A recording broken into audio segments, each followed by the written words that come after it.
마태복음 5장에서 7장을 저희들은 산상수훈이라고 합니다. 이 마태복음 5장에서 7장은 예수님께서 이 산에서 선포하신 산상수훈의 가르침을 기록한 것입니다. 이 산상수훈이라는 것은 주 4세기경 성 어거스틴이 최초로 붙인 명칭입니다. 그 이후에 지금까지 교회는 마태복음 5장에서 7장을 산상수훈이라 부르고 있는 겁니다. 그리고 이 산상수훈의 말씀을 이제 학자들은 이렇게 요약을 합니다. 학자들께서 많이 이렇게 산상수훈의 말씀을 한마디로 요약한 것들 중에 특별히 제가 은혜 받은 것은 산상수훈은 그리스도의 전 교훈의 요약이다. 네, 예수 그리스도의 가르침의 핵심적 요약이다. 네, 예수님의 말씀의 요약이다. 두 번째로 수백의 보석으로 꾸며진 왕관이다. 저는 이 말씀 너무나 아름답고요. 네, 좀 시적인 의미가 들어가 있습니다만은 수백 가지의 보석으로 꾸며진 왕관이다. 그리고 천국의 대헌장이다. 바로 이것이 산상수훈의 말씀이라는 겁니다. 사실 산상수훈의 말씀은 초신자, 새신자가 아니면은 우리 성도님들께서는 다 익히 들어 알고 있는 말씀입니다. 아닌가요? 다 알고 계시잖아요. 산상수훈의 말씀. 이제 다음 주부터 저희들이 은혜 받을 팔복의 말씀 아시잖아요. 빛과 소금이 되라 아시잖아요. 네, 그리고 그 성도로서 어떻게 살아가야 되는지 예수님께서 말씀하신 것 혹시라도 기억이 안 나시면 오른밤을 맞으면 왼밤도 돌려내라. 이게 산상수훈의 말씀 속에 들어가 있는 겁니다. 네, 저와 여러분이 이미 익히 알고 있는 그러한 말씀입니다. 자, 이제 하나님께서 저희 교회 이 산상수훈의 말씀 다 다루면 좋지만 특별히 팔복의 말씀으로 은혜 주고자 하십니다. 근데 목사인 저로서는 이 팔복의 말씀, 산상수훈의 말씀을 설교하는 것이 심히 두렵고요. 부담감이 있습니다. 사실 목사님들은 이 산상수훈의 말씀을 피하고 싶습니다. 왜요? 그렇게 살지 못하고 있으니까. 쉽지 않은 말씀입니다. 네, 그렇게 살고 있지 못하기 때문에 두렵습니다. 네, 부담감이 갑니다. 네, 그래서 피하고 싶은 말씀인데 주님이 선포하라 하시기 때문에 네, 이제 주님의 말씀에 순종해서 선포합니다. 근데 감사한 것은 제가 여러분에게 선포하는 것이 아니라는 겁니다. 제가 여러분에게 선포하는 것이 아니라 하나님께서 저의 입술을 사용하시어 저를 포함해서 여러분에게 모두 다 선포하는 겁니다. 저도 들어야 될 회중이라는 겁니다. 그래서 담대하게 주님의 말씀을 선포할 수가 있는 겁니다. 그리 만만하지 않은 말씀이라는 겁니다. 두렵고 떨림으로 이 팔복의 말씀을 받아야 된다는 겁니다. 이 팔복의 말씀으로 들어가기 전에 저는 한 가지 질문을 던지면서 여러분과 함께 그 팔복의 말씀을 예배하고자 합니다. 자, 산상수훈의 말씀, 저와 여러분이 이미 알고 있는 말씀, 산상수훈의 말씀대로 교회가, 성도가 살아낸다면 이 세상은 어떻게 변화가 될까요? 교회가 저와 여러분이 이 산상수훈의 말씀대로 이제 다음 주부터 선포되는 팔복의 말씀대로 살아간다면 이 세상은 어떻게 변화될까? 이 질문을 던지면서 저는 오늘 말씀을 시작하고 싶습니다. 어떻게 변화가 이루어질까? 네. 이 질문을 묵상하는 가운데 톨스토이가 쓴 그의 마지막 소설 부활이라는 소설이 있습니다. 근데 톨스토이가 거의 70이 넘어서 완성한 그 부활이라는 소설을 보면은 그 부활의 주인공이 레흘리도프 공작에 나옵니다. 이 주인공의 입을 빌어 톨스토이가 고백을 합니다. 톨스토이가 쓴 부활의 그 소설을 보면은요, 본인이 하고 싶은 이야기, 본인이 경험했던 거, 본인의 간증, 본인의 체험을 이 주인공인 레흘리도프 공작의 입을 빌어 선포하고 있습니다. 저희가 던졌던 질문, 산상수훈의 말씀, 팔복의 말씀대로 교회가 살아낸다면, 저와 여러분이 살아낸다면 이 세상은 어떻게 되어질까? 이 질문에 대해 톨스토이는 이렇게 대답합니다. 자막 좀 올려주실래요? 네, 부활이라는 소설에 나와 있는 내용입니다. 우리가 행위하는 삶의 모든 가공할 혼란들을 상기하면서 이 세상의 모습이죠. 그러면서 여기서 그는 레흘리도프 공작인데 톨스토이를 가리키고 있는 겁니다. 톨스토이가 이 주인공을 빌어서 이야기하고 있는 겁니다. 그는 레흘리도프는 사람들이 이 계명들에 순종하는 법을 배운다면 세상이 어떤 모습일지 상상해 보았다. 그러자 그의 영혼에 오랫동안 느껴보지 못했던 엄청난 황홀함이 몰려왔다. 마치 오랜 갈망과 고통 끝에 갑자기 평화의 자유를 발견한 것과도 같았다. 그는 그날 밤 잠을 자지 않았다. 그리고 복음서를 읽은 수많은 사람들이 그랬듯 자신이 전에 읽었고 수없이 여러 번 설교를 통해 들었던 그 말씀의 완전한 의미를 처음으로 이해했다. 그날 밤 레흘리도프에게 완전히 새로운 삶이 시작되었다. 그가 새로운 삶의 상황 속으로 들어갔기 때문이 아니라 이후로 그에게 일어난 모든 일들이 그에게 완전히 새로운 의미를 부여했기 때문이었다. 톨스토이는 이 산상수훈의 말씀을 깨닫게 되었던 겁니다. 산상수훈의 말씀 앞으로 나아가는 체험을 했던 겁니다. 아니, 더 자세히 말씀드리면 톨스토이는 저와 여러분이 이미 경험하고 있듯이 이 산상수훈의 말씀, 수준 높은 기준의 말씀, 차원 높은 말씀과 저와 여러분이 살고 있는 삶의 현실, 하나님이 요구하시는 기준과 우리 삶의 나의 현재의 모습의 그 간격, 그 갈등을 경험했고요. 그리고 어느 날 드디어 이렇게 고백한 겁니다. 이 산상수훈의 말씀에 순종하는 것은 가능하다. 이 산상수훈의 말씀대로 살아낼 수 있다. 이 진리에 도달하자 그는 황홀감에 사로잡혔던 겁니다. 영적 흥분감에 사로잡혔던 겁니다. 그 전에 맛보지 못했던 평화의 자유를 누렸던 겁니다. 새로운 삶이 그의 앞에 다가왔던 겁니다. 이 말씀대로 살아갈 수 있다. 이 말씀대로 살아갈 수 있다는 이 이해됨 속에, 깨달음 속에 이제 그의 삶의, 내일의 삶은 새로운 의미로 다가오게 된 겁니다. 그 삶이 바뀐 것이 아니라 그 삶을 바라보는 톨스토이의 시각이 변하게 되었던 겁니다. 톨스토이는 이 고백 속에 저와 여러분에게 선포하는 그 핵심적 결론은 이겁니다. 산상수훈의 말씀대로 살아가는 것은 가능하다. 산상수훈의 말씀대로 순종하는 것은 가능하다라는 겁니다. 그런데 한 가지, 어느 누구나 모든 사람이 예수님이 가르치신 그 하나님 나라의 기준이 산상수훈의 말씀대로 살아갈 수 있다는 것은 아니라는 겁니다. 하나님 나라의 기준에 모든 사람이 도달할 수 있다는 사실이 아니라는 것을 마태는 저와 여러분에게 가르치고 있습니다. 마태복음을 보면 이제 예수님이 세례를 받으십니다. 그리고 광야에서 사탄에게 시험을 받으신 후 이제 공생애를 시작하십니다. 공생애를 시작하시면서 하나님 나라가 가까이 왔다. 하나님 나라의 도래에 관한 좋은 소식을 선포하기 시작하셨습니다. 예수님이 제일 먼저 선포하신 말씀, 회개하라, 천국이 가까웠느니라. 회개하라, 천국이 가까웠다라고 선포하시며 온 갈릴리를 두루 다니시면서 회당에서 가르치시고 천국 복음을 전파하셨습니다. 예수님이 가르치시고 전파하신 그 천국 백성으로서 저와 여러분이 어떻게 살아가야 할지, 천국 백성으로서 어떤 믿음과 어떤 삶의 자세로 살아가야 할지를 보여주는 것이 바로 산상수훈입니다.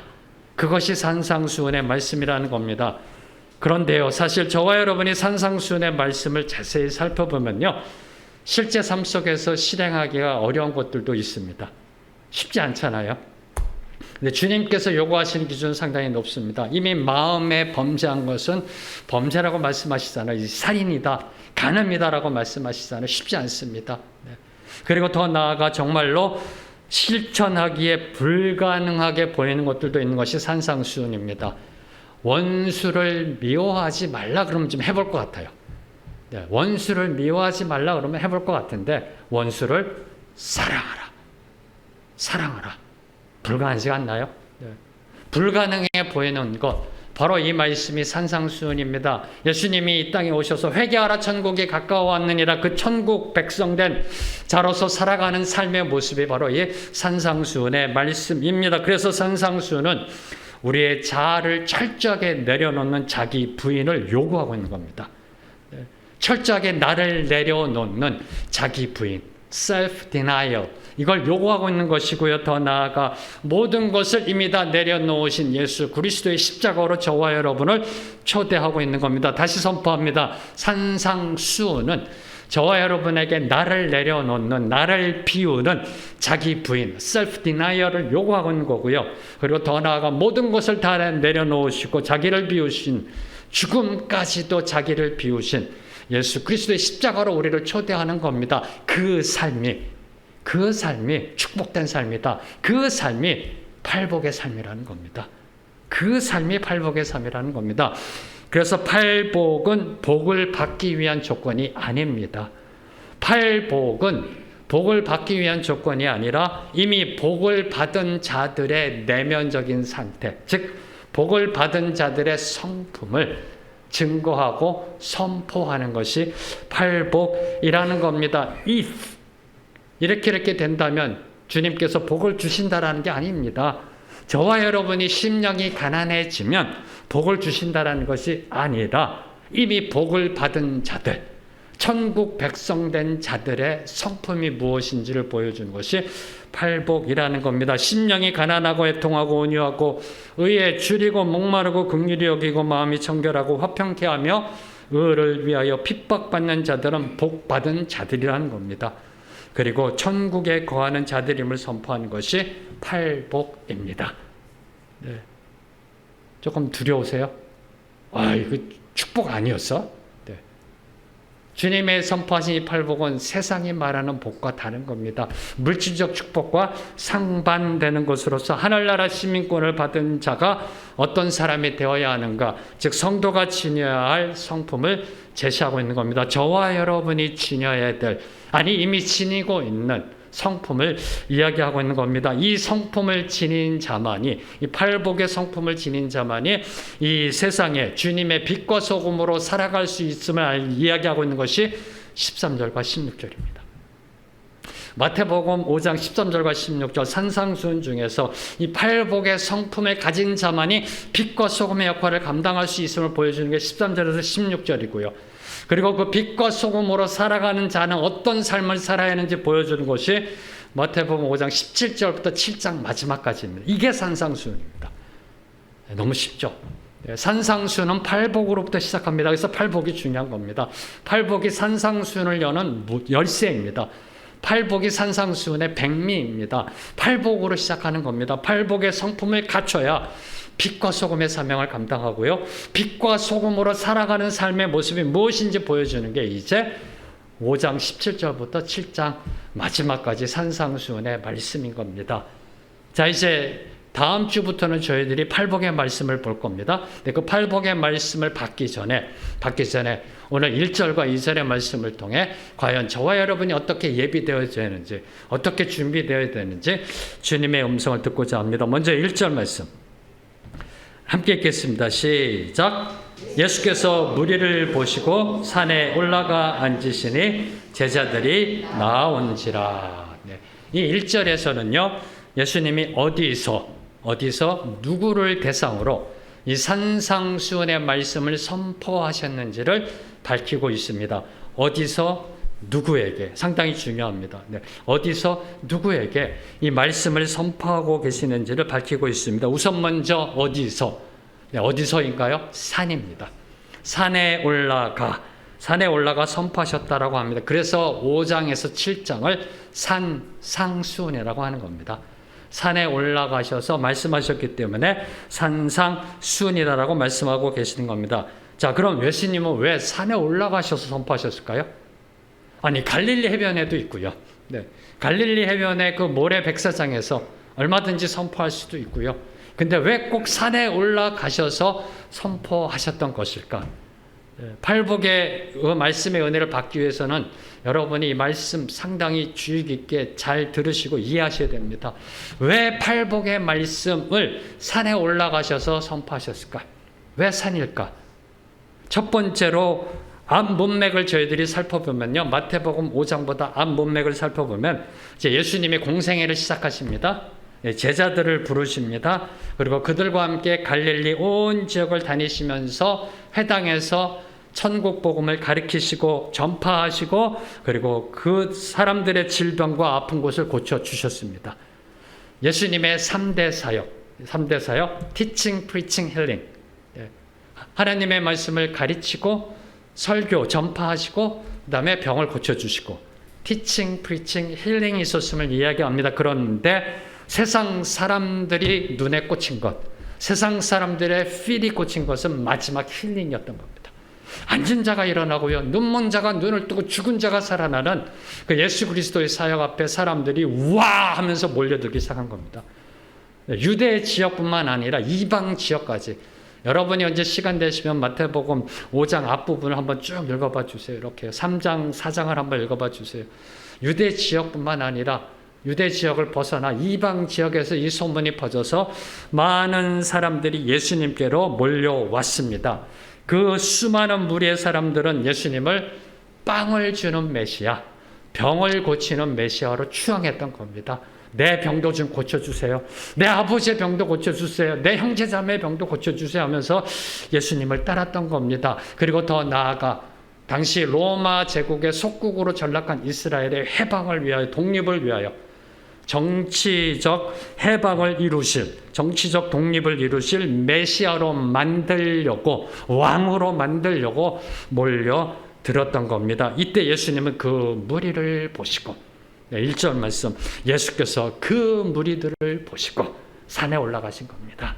그 무리를 보시고 피해 산으로 올라가셨던 겁니다. 예수님께서 선포하신 산상 말씀은 따라서 이 땅의 포퓰리즘의 열광주의를 뒤로 한 말씀이라는 겁니다.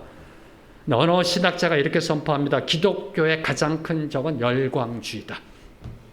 열광주의가 기독교의 가장 큰 적이라고 합니다.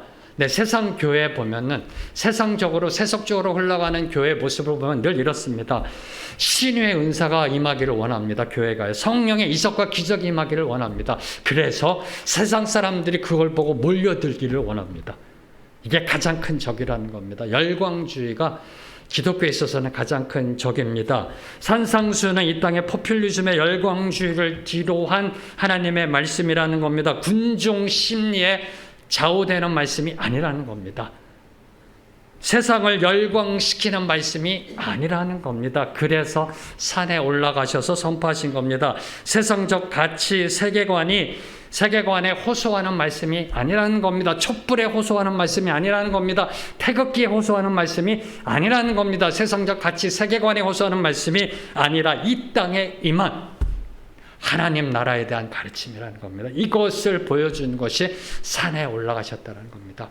수많은 무리들을 보시고 올라가셨다는 것은 세상의 열광과 환호성을 뒤로하고 이 땅에 임한 하나님의 나라를 선포하셨음을 보여주는 것이 산에 올라가셨다는 의미입니다. 두 번째로 저와 여러분이 기억하셔야 될 것, 성경에서 이 산이라는 것은 하나님을 만나는 곳이라는 상징성을 가지고 있습니다. 그래서 저도 개인적으로는 산을 올라가는 걸 좋아합니다. 산에 올라가면 그 무엇보다도요, 생명이 있어요. 생명이요. 하나님이 주신 생명, 푸른색, 초록색. 보세요. 살아있는 생물은 전부 다 초록색이잖아요. 식물이요. 산에 올라가면 전부 다 초록색이에요. 생명이 있어요. 그래서 저는 산에 올라가는 걸 상당히 좋아하거든요. 물론 이제 심장에 문제가 있어서 좀 산에 자주 올라가야 됩니다. 네, 올라가야 되는데, 운동을 해야 되는데, 산에 올라가면 주님의 임재 안에 거하는 것 같아요. 생명 안으로 들어가는 것 같아요. 네. 그런데 이 인간이 만든 빌딩, 63 빌딩, 무슨 롯데월드 같은 데 가면 답답해요. 똑같이 올라가는데, 사실 인간이 만든 빌딩 올라가면 더 쉬워요. 엘리베이터 타고 쭉 올라갈 수 있잖아요. 산은 걸어서 힘들게 올라가야 돼. 근데 산에 가면 생명이 다시 일어나는 것 같고요. 힘이 솟는 것 같고요. 그런데 인간이 만든 빌딩 들어가면 너무 답답해요. 힘들어요. 산은 하나님을 만나는 곳이 바로 그 성경 속에서 상징하고 있는 겁니다. 이 산에 해당하는 히브리어 원어, 구약의 원어가 하르입니다. 하르. 헬라어는 오로스인데요. 히브리어 원어는 하르입니다. 모세가 하나님의 율법을 받은 곳이 신의 하루입니다. 신의 하루. 네. 뭘 의미할까요? 이스라엘 백성이 이제 출애굽하여 종의 신분에서 하나님의 언약 백성으로 나아가는 새 시대가 열렸음이 선포된 곳이 신의 산, 신의 하루입니다. 다시 선포합니다. 이스라엘 백성이 출애굽하여 종의 신분에서 하나님의 언약 백성으로 나아가는 그 새 시대가 열렸음이 선포된 것이 어디다? 신의 하루, 신의 산.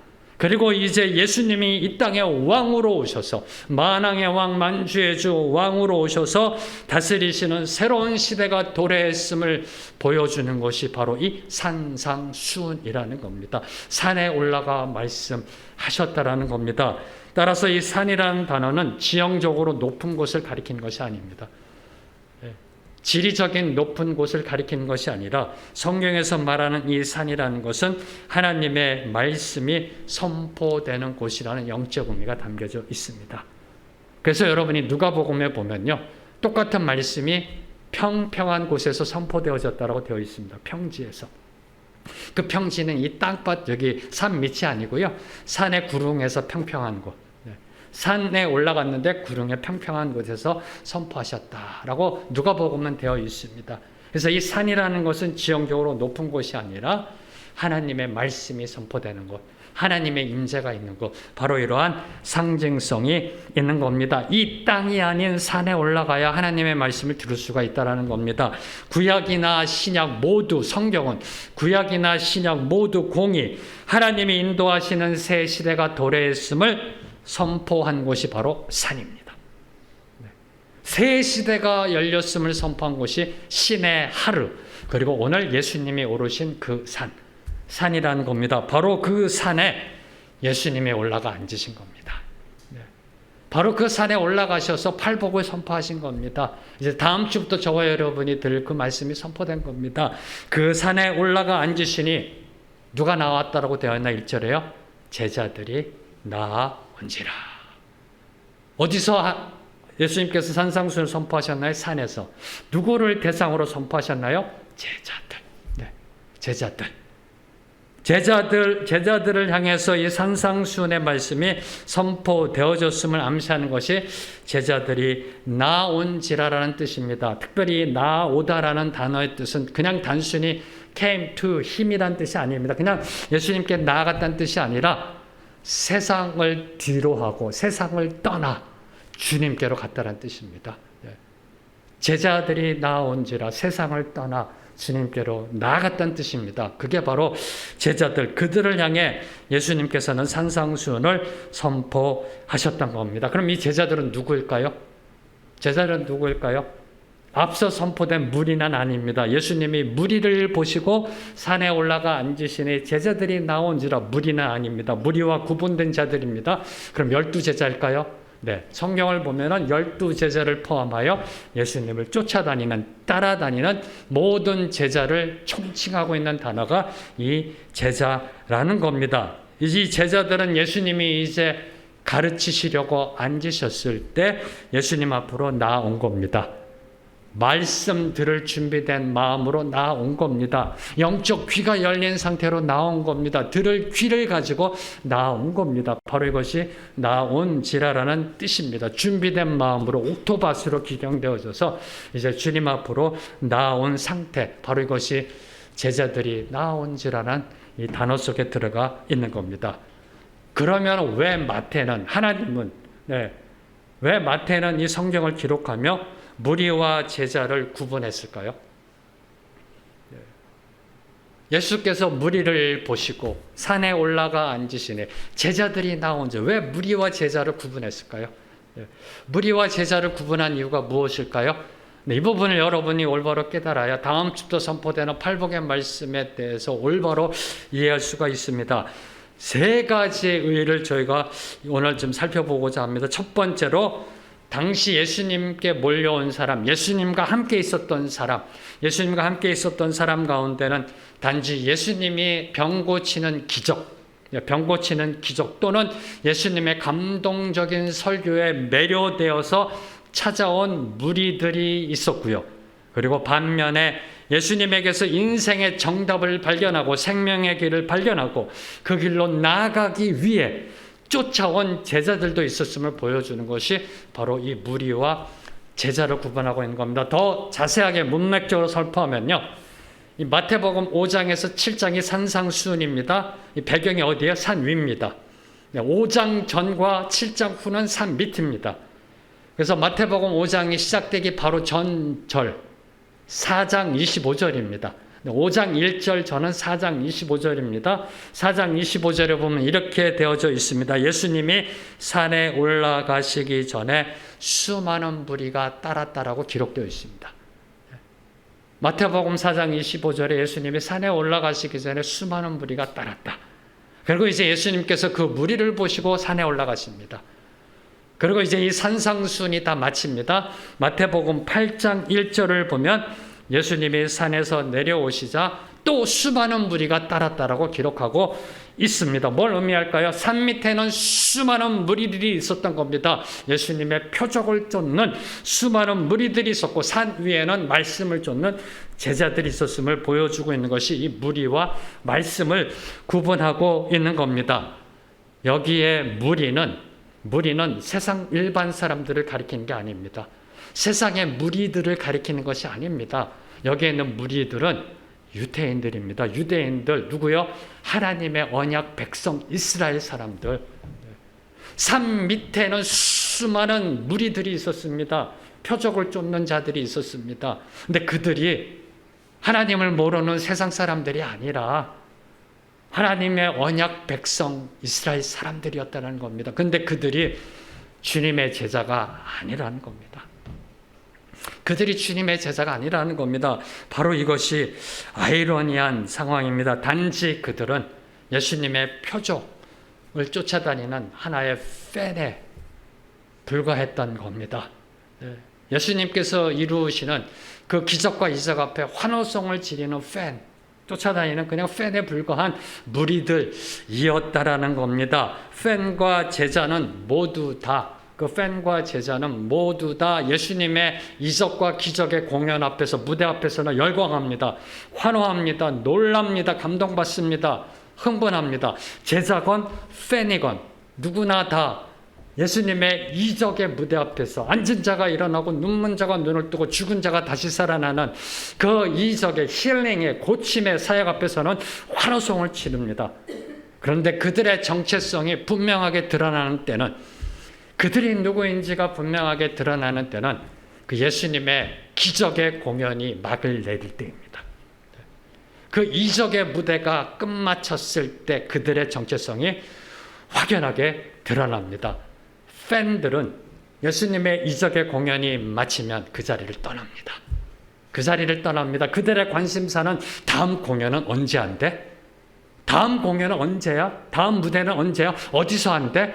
그걸 내가 알아야 되겠어. 왜? 그 다음에는 내가 내 삼촌도 데리고 와야 돼. 내 삼촌이 지금 절름발이야. 내 부모님 모시고 와야 돼. 내 부모님이 지금 말기암이야. 내 형제자매 데리고 와야 돼. 간질로 쓰러지고 있어. 네, 그들의 관심사는 다음 공연은 언제인지. 네, 공연 티켓을 사야 되겠다. 이거에만 온통 관심이 있고요. 산 위로 올라가는 거는 거부하는 겁니다. 산 위로 올라가는 건 거부하는 자들이 팬들이고요. 예수님의 제자들은 산 위로 올라가는 자들입니다. 무대가 막을 내려도, 공연이 끝이 나도 산 위로 올라가는 자들, 심지어 죽음까지도 쫓아가는 자들이 바로 그 제자들인 것입니다. 그들을 향해 예수님이 선포하신 것이 팔복이라는 겁니다. 제자들이 나온지라 그들을 향해 선포하신 것이 바로 팔복의 말씀이라는 겁니다. 두 번째로 이 무리란 용어와 제자란 용어를 사용한 것은 예수님의 산상수훈의 말씀, 특별히 이제 다음 주부터 선포될 팔복의 말씀은 예수님을 쫓는 제자들, 예수님의 말씀을 사모하는 자들만이 듣고 이해할 수 있음을 암시하고 있는 겁니다. 제자들만이 이 말씀을 이해할 수 있다. 톨스토이가 부활이라는 소설을 통해 레흐르도프 공작의 입을 빌어 선포했듯이 그날 밤 그는 완전히 이해했다. 네, 톨스토이는 예수님의 제자가 된 겁니다. 네. 온전히 제자만이, 무리는 들어도 이해할 수 없고요.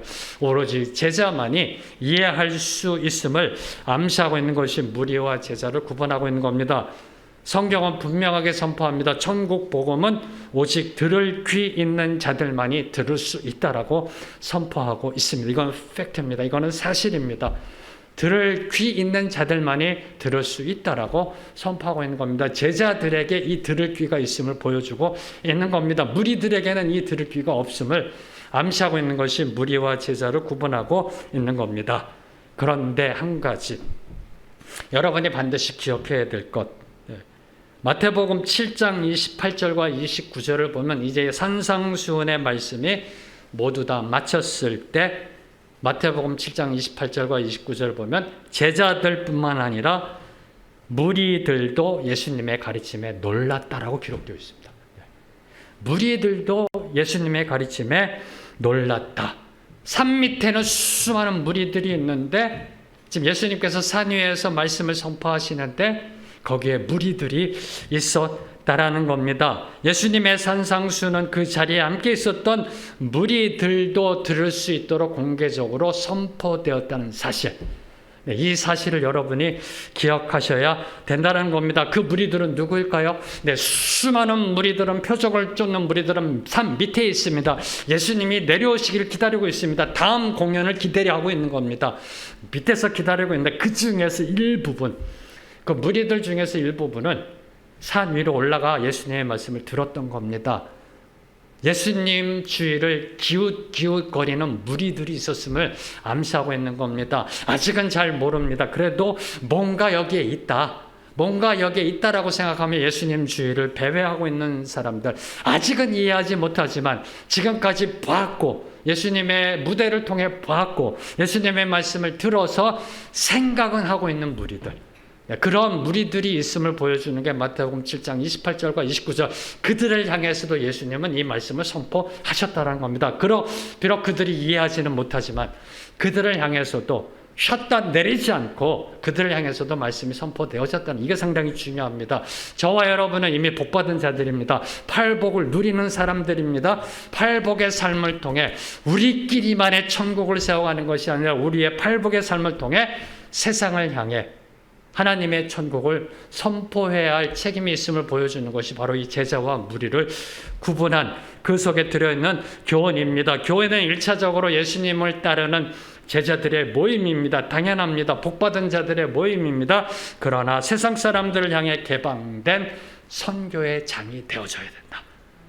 제자가 무리를 향해 팔복의 모습을 보여줘야 된다. 바로 이것이 제자와 무리를 구분하고 있는 거고요. 그럼 마지막 세 번째로는 예수님을 따르는 무리는 많지만 참된 천국 백성, 즉 예수님의 제자는 소수에 지나지 않다. 산 밑에는 수많은 무리들이 있는데 산 위에는 소수의 제자들만이 있음을 이야기하고 있는 겁니다. 팔복을 누리는 사람은 소수라는 겁니다. 이게 심히 두려운 말씀입니다. 이제 예수님이 말씀을 선포하시는데 거기에 팔복이 들어있다라니까요. 입을 열어 이제 가르치십니다. 거기에 팔복부터 시작해서 빛과 소금, 그 다음에 그들이 어떻게 살아가는지가 쭉 이제 말씀이 선포됩니다. 소수라는 겁니다. 팔복을 누리는 사람이 소수라는 겁니다. 오늘날도 예수님을 따르는 수많은 사람들이 있습니다. 전 세계적으로 기독교인이 30%라고 합니다. 75억 명의 인구 중에 30%, 그리 적지 않은 숫자입니다. 많은 숫자입니다. 우리나라도요, 2021년 올해 상반기 기준으로 23%가 기독교인이라고 합니다. 5천만 명으로 추산했을 때 캐톨릭 포함해서 1,100만 명, 개신교가 17%, 캐톨릭이 6%, 개신교만 따지면 850만 명이 예수님을 따르는 사람들입니다. 그런데 그들이 모두 다 예수님의 제자가 아니라는 사실입니다. 대한민국 기독교인의 850만 명, 개신교 인구의 850만 명이 모두 다 예수님의 제자가 아니라는 겁니다. 그들 중에는 많은 수가 유대인의 수많은 무리들처럼 오직 표적만을 쫓아다니는 성도들이 있다는 겁니다. 이기적이고 세속적이고 기복적인 목적을 향해 교회에 나오는 사람들이 있다라는 겁니다. 850만 명 중에 그런 사람들이 많이 있다라는 겁니다. 교회는 나옵니다. 교회는 나오는데 산 위로 올라가지 않습니다. 산 밑에서 예수님이 행하시는 기적만을 원하는 겁니다. 표적만을 쫓습니다. 예수님께로 가까이 나아가진 않습니다. 왜요? 교회는 나오는데 예수님께로 가까이 가지 않습니다. 교회는 나오는데 예수님께로 나아가진 않습니다. 왜요? 예수님께로 나아가면 많은 것을 내려놓아야 하니까, 많은 것을 희생해야 되니까, 많은 것을 손해봐야 되니까, 많은 것을 양보해야 되니까, 내려놓아야 하니까, 희생해야 되니까. 그래서 그리 오래도록 교회 다녔으면서도 여전히 예수님의 제자가 되지 못하고요, 무리 중에 한 사람으로 남아있는 자들이 많이 있다라는 겁니다. 이 팩트를 얘기해 주고 있는 것이 무리와 제자가 구분되어져서 선포되고 있는 이 말씀 속에 암시되어 있는 겁니다. 사랑하는 성도 여러분, 여러분은 지금 무리 중에 한 사람인지 아니면 제자 중에 한 사람이신지요? 무리인가요? 제자인가요? 이 질문이 상당히 중요합니다. 이번 한 주 한번 이 질문 갖고 묵상해 보시기 바랍니다. 여러분은 무리 중에 한 사람인지요? 제자 중에 한 사람인지요? 왜요? 이제 팔복의 말씀이 제자들에게 선포되기 때문에. 제자들이 나온지라 제자들에게 선포되는 것이 팔복입니다. 산 밑에 있는 무리들을 향해 선포된 게 아닙니다. 아니, 산 밑에 있는 무리들은 이해할 수가 없고 오직 제자만이 듣고 이해할 수 있는 말씀이 이 팔복의 말씀입니다. 그래서 중요한 겁니다. 여러분은 무리 중에 한 사람인지요? 제자 중에 한 사람인지요? 여러분은 제자인지요? 예수님의 제자인지요? 이 질문에 두 구절의 성경 말씀으로 답을 해드리겠습니다. 누가복음 14장 33절과 요한복음 8장 31절 말씀, 두 구절 말씀 함께 읽겠습니다. 시작. 이와 같이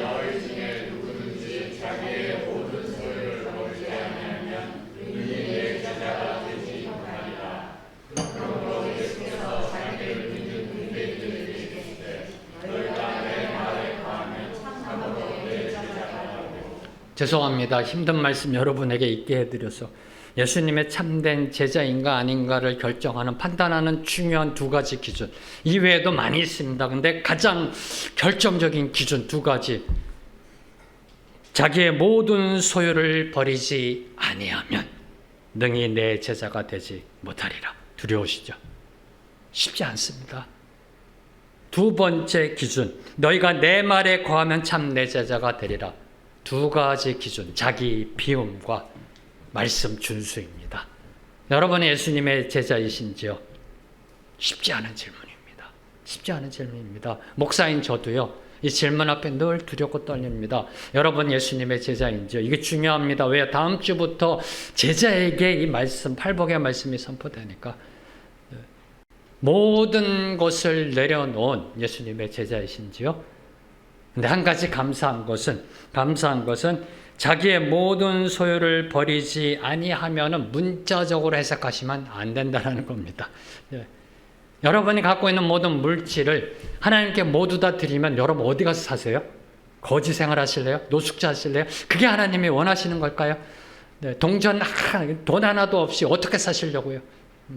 그걸 말씀하시는 게 아닙니다. 모든 소유를 버리지 아니하면이라는 뜻은 사도 바울께서 선포하셨던 모든 것을 배설물로 여긴다.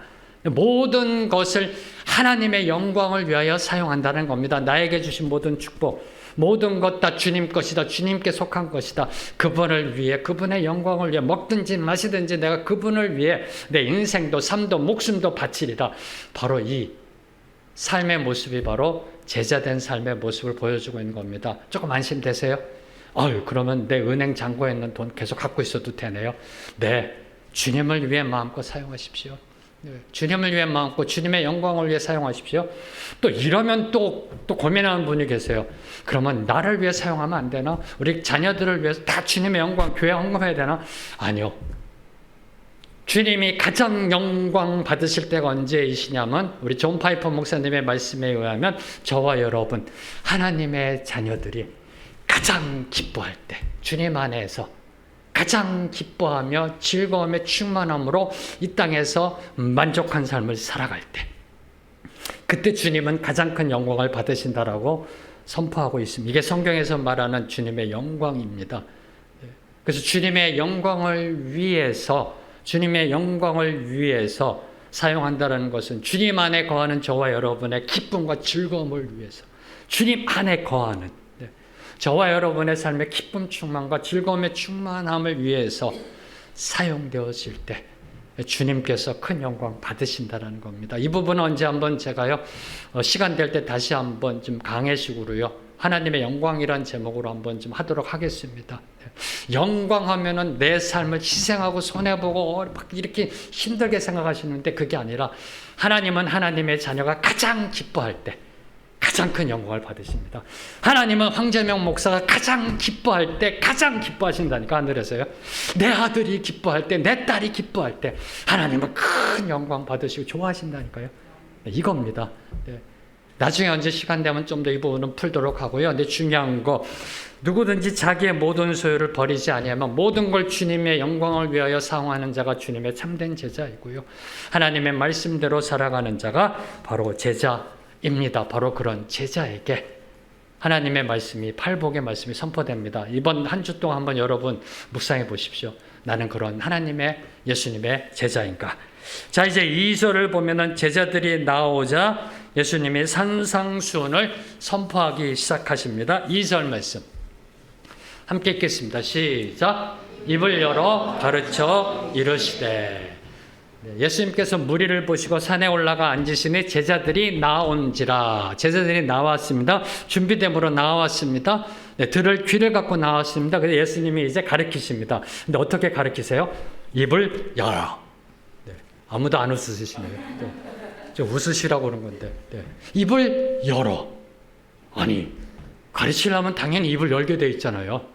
이게 왜 그러면 이 표현을 썼을까? 이 부분입니다. 성경은요.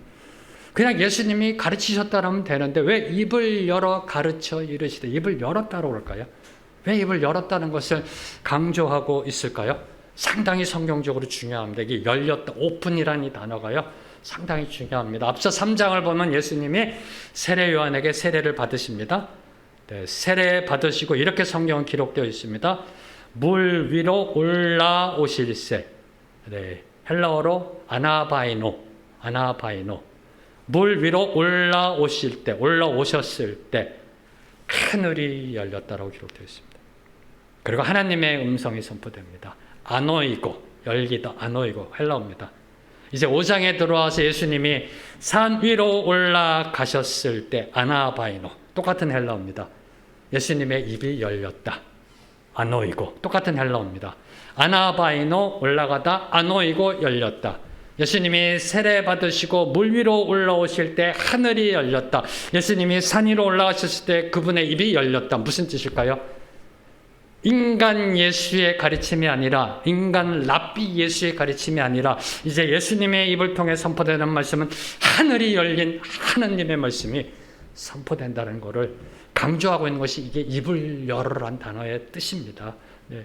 입이 열렸다.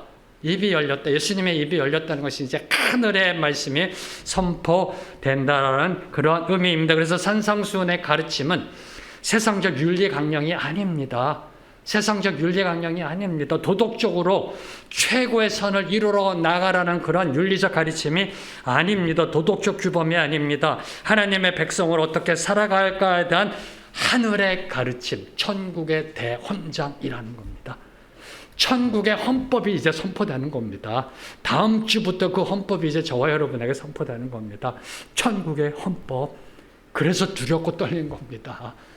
이 세상의 헌법도 지켜야 되는데 천국의 헌법이 이제, 천국의 헌법이 다음 주부터 선포되는 겁니다. 천국 시민으로서 어떻게 살아가야 하는가에 대한 존재론적 가르침입니다.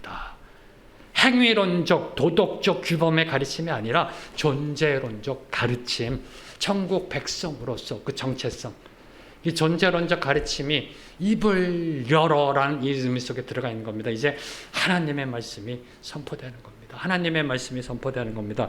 그리고 또 하나 저와 여러분이 반드시 주목해야 될 것, 이 가르치다라는 동사, 입을 열어 가르쳐, 가르치다라는 동사가 미완료 시제로 쓰여져 있다라는 겁니다. 미완료 시제는 계속된다, 반복된다라는 겁니다. 아직 끝나지 않았다는 겁니다. 계속해서 가르치셨다라는 겁니다. 이는 예수님이 산상수훈의 가르침을 한두 번 말씀하시고 만 것이 아니라 늘 항상 반복하여 가르치셨음을 암시합니다. 그러므로 마태복음 5장에서 7장의 산상수훈은 예수님의 특별 강좌가 아닙니다. 이제 예수님께서 몇 월 며칠부터 며칠까지 3일 동안 산상부흥회, 특별부흥회를 엽니다. 자, 이제 오셔서 은혜 받으세요가 아니라는 겁니다. 예수님께서 공생의 3년 동안 계속해서 말씀하신 천국에 대한 가르침을 마태가 5장과 7장에 요약해서 기록한 것이 산상수훈입니다. 그래서 가르치다를 미완료 시대로 선포하고 있는 겁니다. 어느 한 날 특정한 날 잡아서 산에 올라가서 집중적으로 쫙 가르치신 것이 아니라 공생의 3년 동안 어제도 가르치시고 오늘도 가르치시고 계속해서 가르치신 그 말씀이 바로 가르치다라는 이 동사 속에 들어가 있는 겁니다. 24시간 365일 삶 속에서 선포하신 가르침입니다. 그 예수님의 가르침은 오늘도 계속되고 있다라는 사실이 이 가르쳐라는 단어 속에 들어가 있는 겁니다. 오늘도 그 예수님의 말씀은 저와 여러분을 향해 선포되고 가르치고 있습니다. 사랑하는 성도 여러분, 그 말씀을 들을 준비가 되어 있으신지요? 그 말씀을 들을 준비가 되어 있으신지요? 네. 이 질문 앞에 저는 오늘 부를 이 찬양으로 결론을 맺고자 합니다. 네. 들을 준비가 되어져 있는가? 근데 갑자기 제가 떠오른 찬양은 예수 닮기를, 이 찬양이 떠올랐습니다. 예수님의 그 말씀 들을 준비가 되어 있는가? 예수 닮기를 원한다. 왜요? 이제 다음 주부터 선포되는 팔복의 말씀은요, 사실 팔복은 예수님의 성품입니다. 팔복은 예수님의 성품입니다. 그 성품을 닮아가는 것이 축복임을 이야기하는 것이 팔복의 말씀이고요. 그래서 저는요, 그 말씀을 들을 준비가 되어 있는가? 네, 주님 준비가 되어 있습니다. 주님 닮고 싶습니다. 주님을 닮아갑니다. 그리스도의 장성한 분량에 도달할 때까지 나아갑니다. 주여 저를 이끌어 주시옵소서. 주님 닮게 하여 주시옵소서. 이 소망을 품고 함께 찬양하며 나아갑니다.